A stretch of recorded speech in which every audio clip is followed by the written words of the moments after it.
Thank you all. Thank you. Thank you all very much. Thank you. Thank you very much. Thank you all.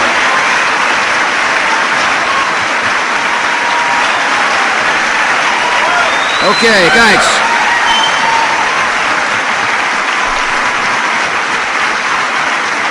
Thank you all very much. I appreciate so very much your warm welcome. I am delighted to be here in Bridgeport, Connecticut. I want to spend some time with you. I want to spend some time with you today talking about the spirit of our country, the great American spirit, which has been tested in recent times, but history will record that we've met the test.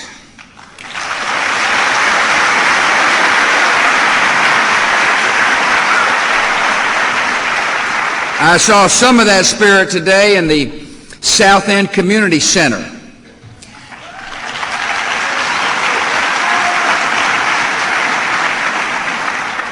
I met a fine executive director named Tony Tozzi, and thank you, Tony, for your hospitality.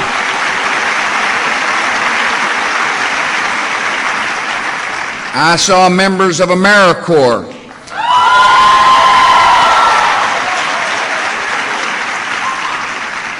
who were mentoring children. I saw members of the Senior Corps, the Foster Grandparent Program.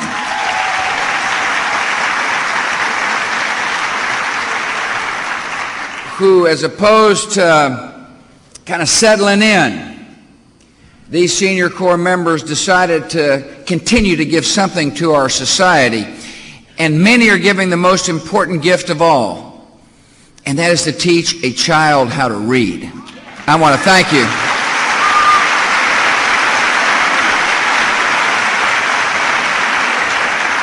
I appreciate Catherine Milton, the Vice President and Executive Director of Save the Children. Thank you very much, Catherine, for your focus. I want to thank my friend Steve Goldsmith for taking on the important assignment of being the chairman of the Corporation for National and Community Service. One of the things I feel very passionate about is our need to inspire the armies of compassion which exist in neighborhoods all throughout America.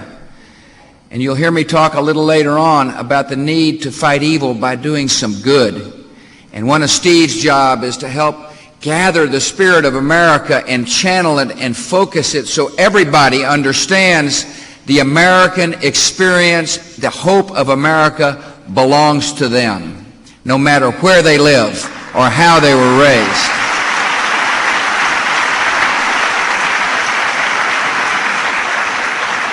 I want to thank my friend, the Governor of Connecticut, Johnny Rowland, and the First Lady, Patty Rowland, for being here as well.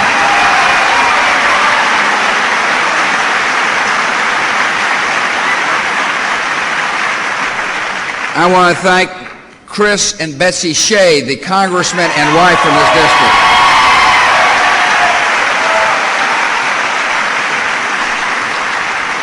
And I also want to thank two other members from the Connecticut congressional delegation, friends of mine, Nancy Johnson and Rob Simmons. Thank you all for being here.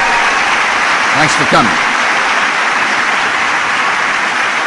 You know, I can't imagine what went through the mind of the evil people when they attacked America. I've always tried to figure out who they thought they were attacking. You know, what were they thinking? They must have thought that this nation had no character, that we were so materialistic and self-absorbed that we wouldn't act. That we might just, all we'd do is sue them.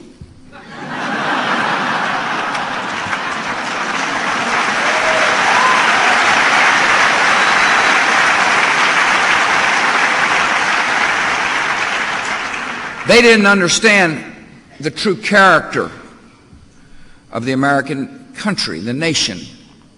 You see, we love freedom. We love the freedom to worship the way we see fit. We welcome all faiths in America. Christian faiths, Jewish faith, Muslim faith. We welcome faith. We believe in freedom to worship. We believe in freedom to speak out loud. We believe in freedom of the press. We believe in free elections. We believe in the dignity and worth of every individual. That's what we believe.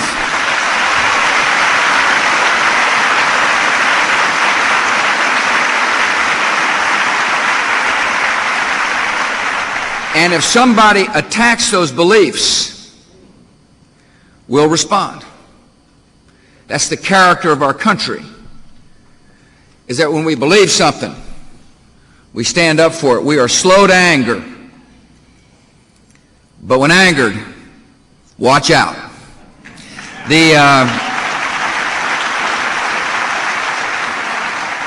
We also are we're a nation that does not seek revenge. That's not an American character as far as I'm concerned. We seek justice. We're a nation of justice.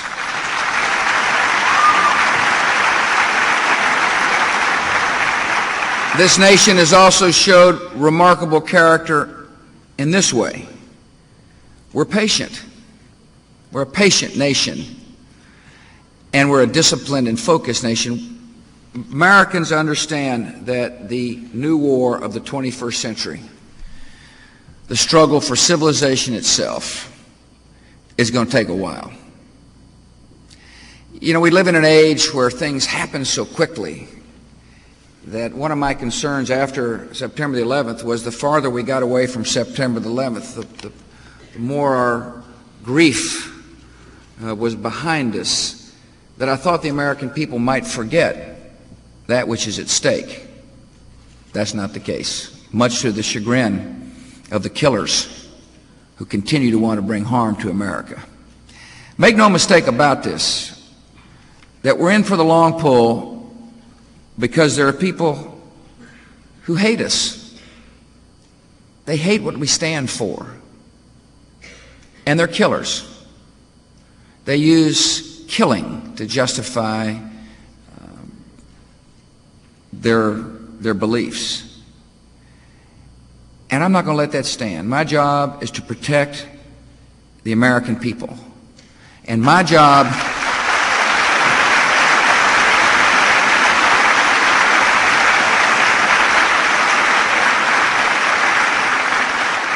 and our jobs is to stand strong so that our children and our children's children will know the freedoms that we knew growing up. That's what's at stake, my fellow Americans. At least that's how I view it.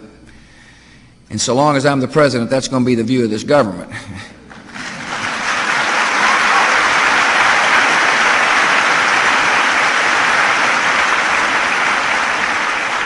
In 6 short months, we have made remarkable progress.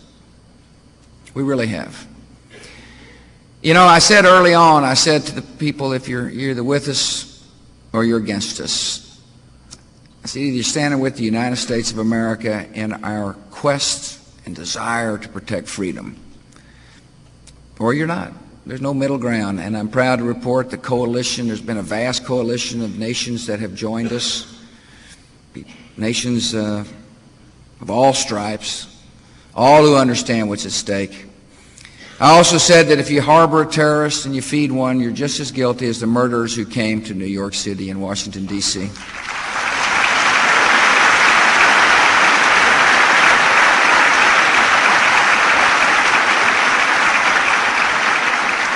And as a result of a great United States military and a military of many of our friends, we have liberated a country. It's important for the young here to hear this.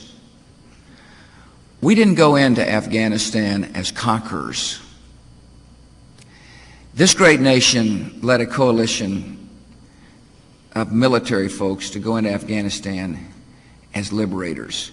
It's hard for Americans to know and to believe, but many young girls were not allowed to go to school in Afghanistan because of the barbaric nature of the Taliban regime. But thanks to the United States and thanks to our friends and allies, girls now go to school in Afghanistan, for which I am mighty proud.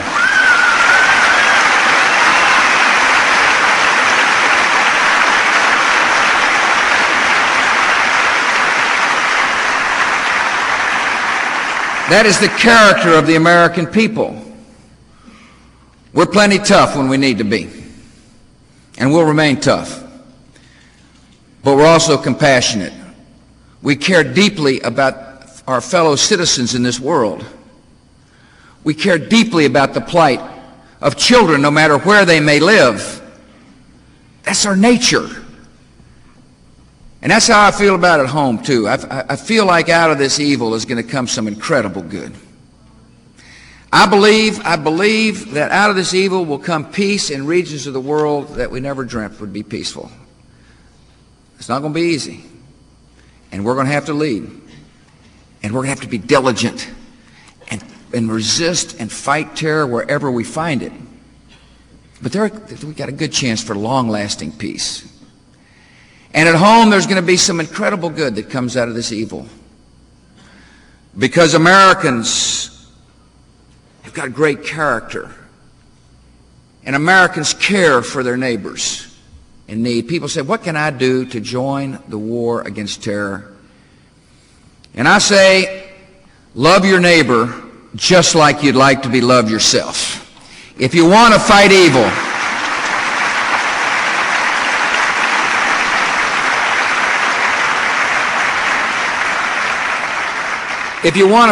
find somebody to help.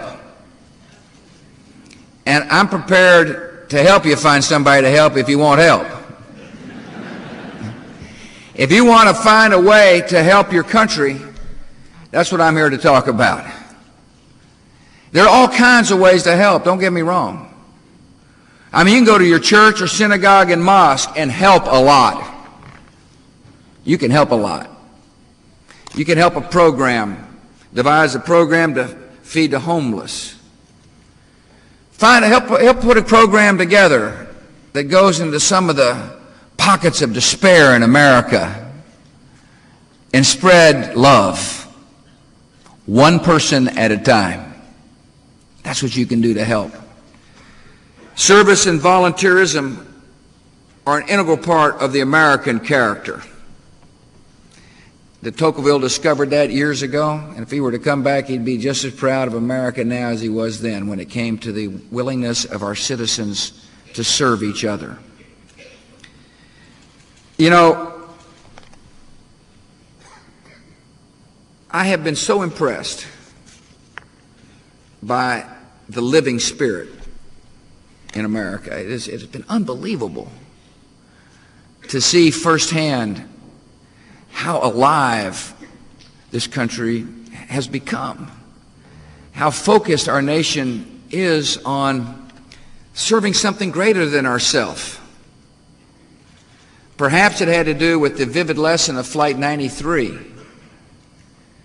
Here we are, we're a nation kind of moving along, thought oceans would separate us from any threats. Kind of, we're perhaps in a culture of self-absorption. And all of a sudden, people on an airplane call their loved ones, told them they loved them, said a prayer, and sacrificed to save somebody else's life. To me, that was one of the most meaningful moments of September 11th and on. It spoke of a spirit of America that recognizes there's something greater than ourselves. The need to serve our fellow mankind. These folks did it in the most courageous of ways. But we can do it in other ways as well here at home. And so, in my State of the Union, or my speech to the nation, whatever you want to call it, speech to the nation.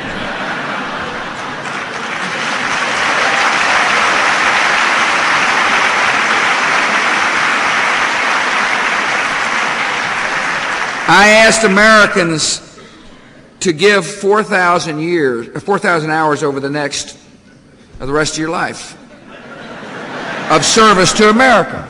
That's what I asked. I said 4,000 hours. Now, many of you already do that. So there you go. This is a drop in the bucket for you. I understand that. But many Americans don't. So 4,000 hours of service for the remainder of your life. I set that as a goal. And Americans are responding.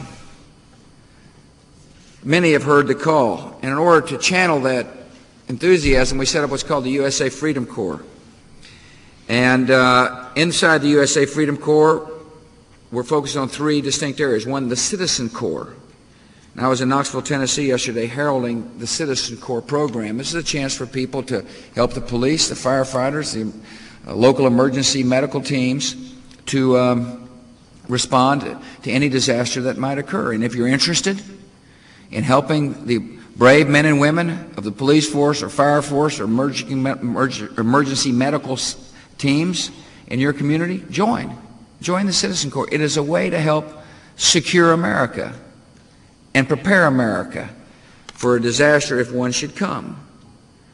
And then, of course, AmeriCorps and Senior Corps are an integral part of the USA Freedom Corps. These are programs that recognize that in America we can change our country one heart and one soul and one conscience at a time. You see, I used to like to say that government can hand out money, but what government cannot do is put hope in people's hearts. That requires a loving, hopeful person to do just that. And I view AmeriCorps and Senior Corps as ways to tap into the great talent and strength and compassion of America to help people in need. And then we've got the Peace Corps. And the Peace Corps is a great way for Americans to help teach the world about the universal values that we hold dear. The true nature of America, which sometimes is distorted around the world. People don't have the true picture of our country, and one way to make sure they do is to have compassionate citizens go into communities all around the world to teach all kinds of things. But the most important lesson they teach is that we're a loving country, that we care deeply about the citizens of the world. And so if you're interested in helping the country in those three areas, you can call 1-877-USA-CORPS. Pick up your phone and dial. Or if you're one of these high-tech souls, usafreedomcorps.gov. And you'll find a way to help the country. This will give you a chance to participate. And this is just one way, I emphasize. It's one opportunity. And by the way, through this website, you'll find other programs in the communities in which you live that will provide an outlet for your energy and your compassion. You need to know that just so that people there is a gathering momentum of millions of acts of kindness that are taking place in the country. We've had 29,000 people requested applications for the Peace Corps in 6 months.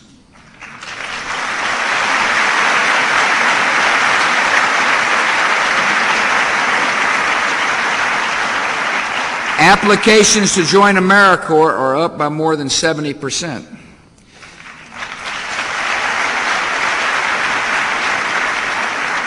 $25,000 people have signed up for the Citizen Corps. In other words, Americans are responding. And for that, all of us are grateful. And one of the things I'm here to talk about is how to expand America's service programs and how to make them better. How to bring in new volunteers and at the same time make sure that which we're funding works, that we're actually meeting some goals. I look forward to working with the Congress. I'm going to talk to the members who are traveling back with me to Washington, D.C. after these events to talk about the reauthorization of these programs. They're coming up, the discussions are beginning to come up this week, and so part of my speech is to lay the groundwork for how I think the reauthorization of these important federal initiatives proceed. And one of the things is funding, of course, and that's an important part of any process. And I've asked for $290 million in new funding for these programs for the year 2003. And I've also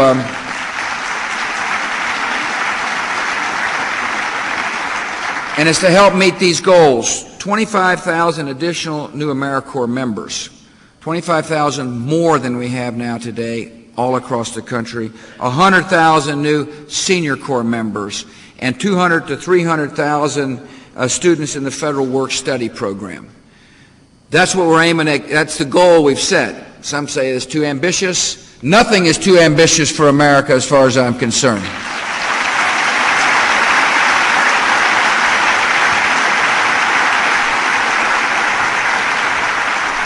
And here are some ways we can help make the programs more effective. First, by removing barriers that discourage seniors from joining the Senior Corps.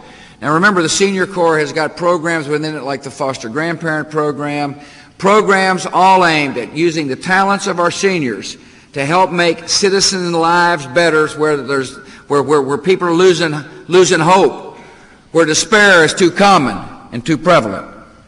Now, under the current law, volunteers cannot join some Senior Corps programs until they reach the age of 60. I think we need to lower it. And as much as and so I chose 55, my age. I guess I'm now eligible for Senior Corps if they'd finally give me a chance to participate.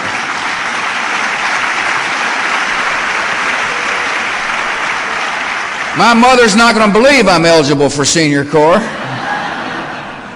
But if we can get this through the Congress, I will be. We need to encourage programs to expand, to give people an outlet, a chance to participate.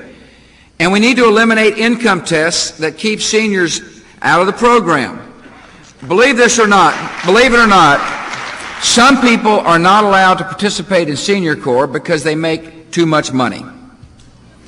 That doesn't make any sense. And I'm confident that the Congress people here recognize that we've got to make sure Senior Corps is open to as many people who are willing to put up their hand and say, I love America and I want to help.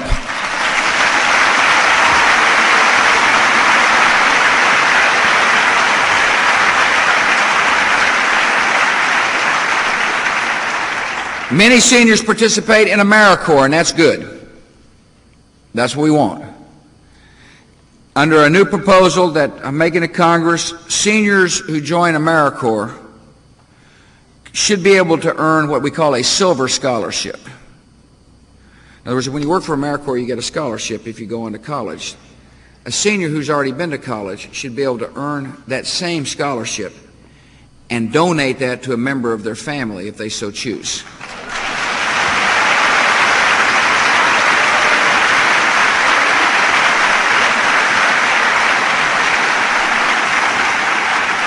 It makes sense to have older Americans helping younger Americans and at the same time helping their families as well. I want to read this about by a girl named Nicole who works in Baltimore. She's an AmeriCorps member. Perhaps some of the AmeriCorps members will understand what she's saying when I read this to you. None of it would have happened if I had not done AmeriCorps. AmeriCorps redirected my life forever. I know the direction my life is in. Service to others, particularly the poor. This is Nicole's reflection upon what it meant to work for AmeriCorps. It is a beautiful spirit, an important spirit for America. And so we're trying to figure out ways to make sure that AmeriCorps is attractive to the Nicoles of the country. Right now, AmeriCorps members who complete a year of service receive an education award worth almost $4,700. $4,700 that'll help them go to school, and that's good. It's really good. Under the proposal I'm making is that that award ought to be tax exempt, and the $4,700 ought to have a cost of living adjustment.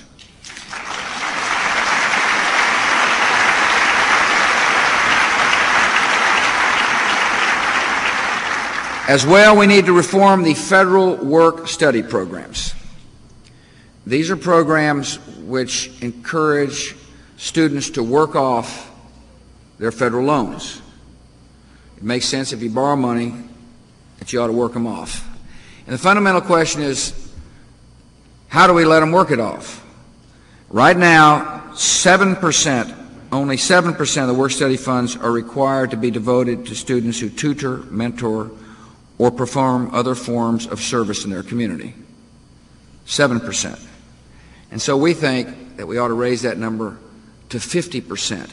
To say that we recognize that an incredibly valuable contribution to our society is to allow 50% of the students to work off their federal loans by mentoring, by tutoring, by becoming involved in community programs which change America one person, one soul, one conscience at a time.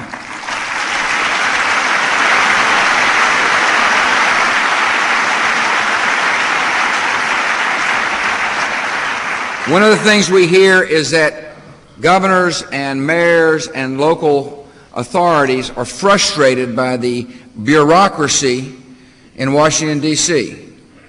I understand. I've been there myself. I had been frustrated when I was the governor of Texas with the bureaucracy in Washington. Goldsmith's job, as well as Les, the executive director, is to reduce the amount of bureaucracy and to trust the states and local authorities more, to give the states and local authorities more flexibility as we how to apply these monies to meeting the needs of the local folks. It is very important that Washington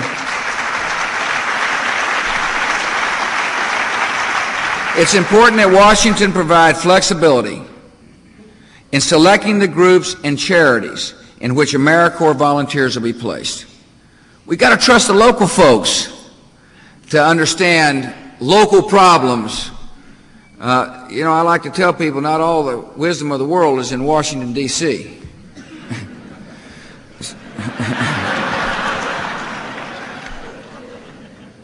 But we also want to make sure people are held accountable. We want to make sure when we spend money that it meets needs. And so Steve and the good folks at the Corporation for National Community Service are going to develop clear standards and reasonable measures of performance so that we know whether or not we're being successful. I think that's really important. I think that's what the American taxpayer expects. They expect results, and I expect results. And so if a program is failing, we ought to be willing to blow the whistle on failure. It's for the good of the people.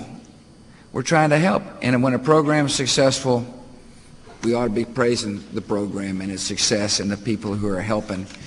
It is important that, as well, that we make sure that we create a new standard of accountability for service learning programs in America, too. The whole purpose of accountability in government is to make sure that we're succeeding. And in this case, we're aiming for a noble goal. And this is a hopeful America, a promising America. America that says clearly to everybody, this wonderful experience and this great land belongs to you just as much as it belongs to somebody else. I've come to talk a little bit about the character of the country. And it's a character being defined by the moment at hand. History will look back at us. Generations will look back at us. And I believe they're going to say, thanks. Thanks to the people who stood strong when it came to defending freedom. Thanks to those who sacrificed in our military. Thanks for the Congress to making sure the military had the resources necessary to take on a long struggle. Listen, you just got to know there's no cave deep enough. There's no cave deep enough for the long arm of American justice.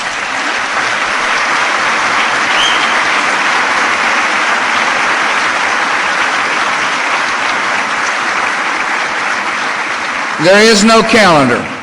There is no calendar on my desk that says if so-and-so doesn't show up, then this thing ends. It's just not the way I think.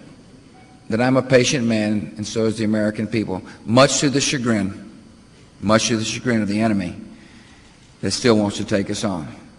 And we'll look back at the history of America, though, I believe this is going to happen, and say what a fantastic period of time it was for kids to grow up in our country, where we insisted upon quality education for every child, where there's after-school programs available manned by loving citizens who put their arm around those who might seem hopeless and say, I love you a lot. I love you a lot, and you're going to college. This is a time when you're going to find, I believe, in American history where our government, instead of fearing faith and faith-based programs, welcomes faith and faith-based programs into the compassionate delivery.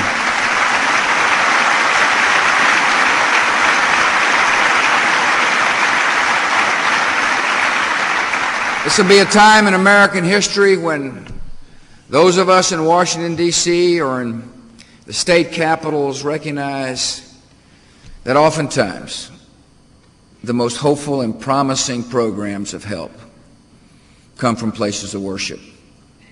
Doesn't matter what the religion is, but people hear that universal call to love somebody just like they like to be loved themselves. This is a period of time when America, instead of cowering in the face of terrorism, stood defiantly in the face of evil, where not only did we fight for freedom, but we promoted the peace. And this will be a time in history when our nation's compassion comes forth, where the collective face of America is a compassionate, joyous nation that will not allow evil to prevail, and in turn make sure our neighbors are loved just like they'd be like to be loved themselves. You can understand why I'm optimistic about our country, because I'm the president of the greatest nation on the face of the earth. Thank you for coming. May God bless. And God bless America.